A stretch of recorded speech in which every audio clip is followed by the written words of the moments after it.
आणि संस्कृत झाला आणि रानटी ऐवजी तो नदी किनारी कुठे वस्ती केली त्याने नदी किनारी त्याने आपली काय केली वस्ती निर्माण केली म्हणजे नदीच्या किनारपट्टीवर तो राहायला लागला जंगलातून बाहेर आला आणि स्वतःची त्याने काय केली नवीन वस्ती तयार केली काय केलं नवीन वस्ती स्वतःची तयार केली आणि त्या नवीन वस्तींमध्ये जेवढे त्याच्यासोबतचे ग्रुप होते त्या सर्वांनी एकत्र राहायचं गुणागोविंदानं राहायचं असं ठरवलं आणि नवीन वस्ती तयार करत असताना नदी किनारी वस्ती तयार केली त्याचं मुख्य कारण कारण नदीमध्ये पाणी आहे त्या पाण्याचा आधार घेऊन आपण काही आपलं जीवन जगू शकू आणि इथेच मग मानवाने शेती आणि तृणधान्याचा विकास केला नदीच्या किनाऱ्यावरच थोडी चिखलदऱ्याला गेले कधी चिखलदऱ्याला गेले बघितलं छोट्या छोट्या शेती आहेत तलावाच्या बाजूला तसंच जीवन मानव जगायला लागला आणि तिथे मग तो मांसाहारावरून शाकाहारी बनला आणि क्वचितच एखाद्या वेळेला वाटलं त्याला तर आठवड्यातून जायचं आणि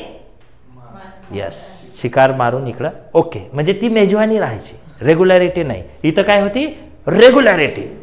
काही येऊ कोणत्याही प्राण्याचं येऊ काही घेणं देणं नाही कारण त्याला माहीतच नव्हतं ना काय भेटते कंदमुळं खायचं नाही तर मांस कंदमुळं नाही तर मग या सगळ्या प्रक्रियेमुळे तो बलदंड शरीरयष्टीचा बनला कारण लागेल तेवढे प्रोटीन आणि सगळ्या गोष्टी त्याच्या शरीरात गेल्या आणि आयुर्मान त्याचं 200-250 वर्ष जगायला लागला आजचा मानव जगतो का 40 मध्ये दंडीगोल होते ठीक आहे इथं काय नवीन वस्ती करून तो नदी किनारपट्ट्यावर राहायला लागला आणि तिथंच त्याने शेती जोडधंदा समजलं तुम्हाला शेती आणि पशुपालन करते का हे सुरू केलं आता इथे राहत असताना आता तुम्ही खऱ्या अर्थाने राज्यघटनेमध्ये आलेत असं म्हणा इथे राहत असताना नवीन वस्तीमध्ये तो जीवन जगत असताना त्याच्यासोबत ग्रुप आहे ही टोळी सगळे मिळून एकत्र राहायला लागले एक फॅमिली किंवा गण किंवा कुल त्यांचं बनलं ठीक आहे पण इथे जीवन जगत असताना एक झोपडी कळते ना तुम्हाला झोपडी हे शेल्टर म्हणून त्यांनी गुहा जी होती ना गुहा त्याची तिकडे गुफा ठीक आहे त्या गुफेसारखं बनवण्याचा प्रयत्न केला गोल झोपडी आणि त्याला छोटंसं दार वाकून जायचं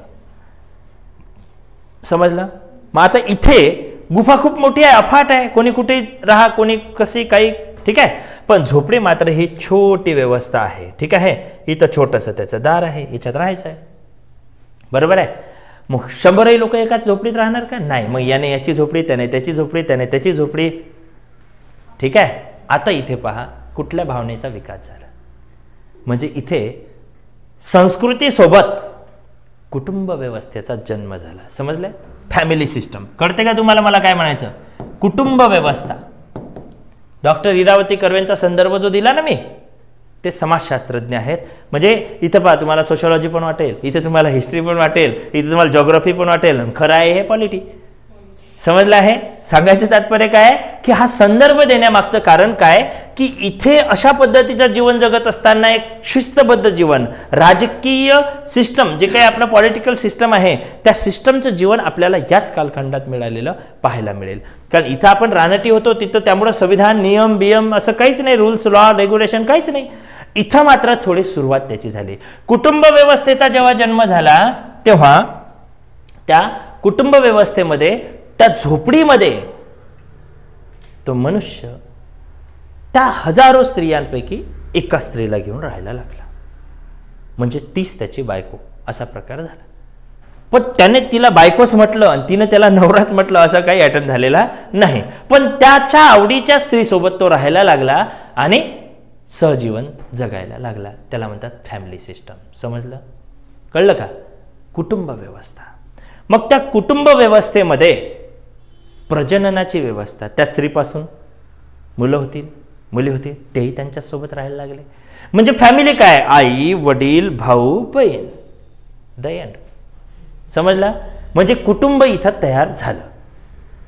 मग त्यांच्यासोबत राहून त्यांच्यासोबत जीवन जगून त्यांच्या प्रती त्याला एक आस्था निर्माण झाली